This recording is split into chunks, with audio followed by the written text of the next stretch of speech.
Baghdad के हाकिम इब्राहिम बिन इसहाक ने एक रात ख्वाब में हुजूर सल्लल्लाहु ताला अलैहि वसल्लम को देखा और हुजूर ने उससे फरमाया कातिल को रिहा कर दो। ये हुक्म सुनकर हाकिम बगदाद कांपता हुआ उठा और मातहत अमले से पूछा क्या कोई ऐसा मुजरिम भी है जो कातिल हो। उन्होंने बताया कि हाँ, ऐसा एक शख्स भी है जिस पर इल्जाम कत्ल का है। हाकिम बगदाद ने कहा उसे मेरे पास लाओ। चुनाचे उसे लाया गया। हाकिम बगदाद ने पूछा सच सच बताओ क्या बात है। उसने कहा कि सच कहूँगा, झूठ हरगिज न बोलूँगा। बात ये हुई कि हम चंद आदमी मिलकर अय्याशी व बदमाशी किया करते थे। एक बूढ़ी औरत को हमने मुकर्रर रख रखा था जो हर रात किसी बहाने से कोई ना कोई औरत को हमारे पास लाती थी। एक रात वो ऐसी औरत को लाई जिसने मेरी दुनिया में इनकलाब बर्पा कर दिया। बात ये हुई कि वो नौवारिद औरत जब हमारे सामने आई तो चीख मारकर और बेहोश होकर गिर गई। मैंने उसे उठाकर एक दूसरे कमरे में लाकर उसे होश में लाने की कोशिश की और जब वो होश में आ गई तो उससे चीखने की और बेहोश होने की वजह पूछी तो वो बोली ए नौजवान, मेरे हक में अल्लाह से डर। और कहती हूँ अल्लाह से डर। ये बुढ़िया तो मुझे बहाने ही बहाने से इस जगह ले आई है।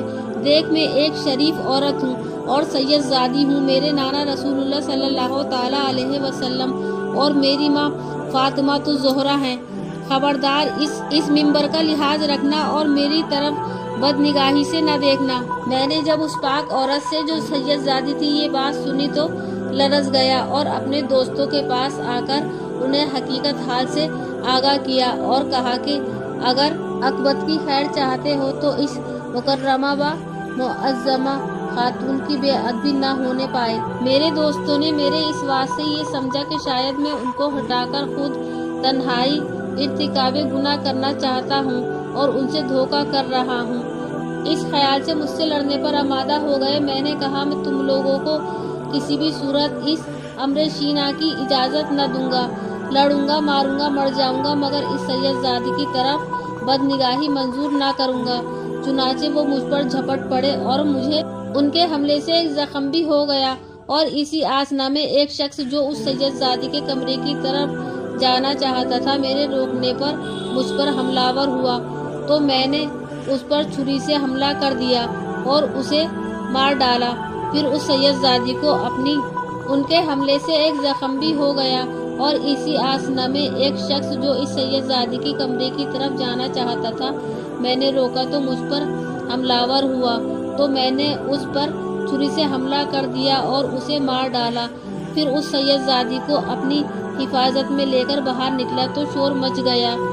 छुरी मेरे हाथ में थी और मैं पकड़ा गया और आज ये बयान दे रहा हूँ। हाकिम बगदाद ने कहा कि जाओ, तुम्हें रसूलुल्लाह सल्लल्लाहु ताला अलैहि वसल्लम के हुक्म से रिहा किया जाता है।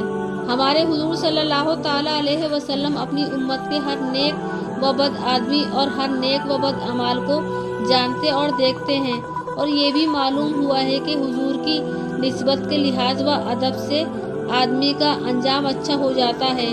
लिहाजा हर उस चीज़ का दिल में अदब व एहतराम रखना चाहिए जिसका हुजूर सल्लल्लाहु ताला अलैहि वसल्लम से ताल्लुक़ हो। बेशक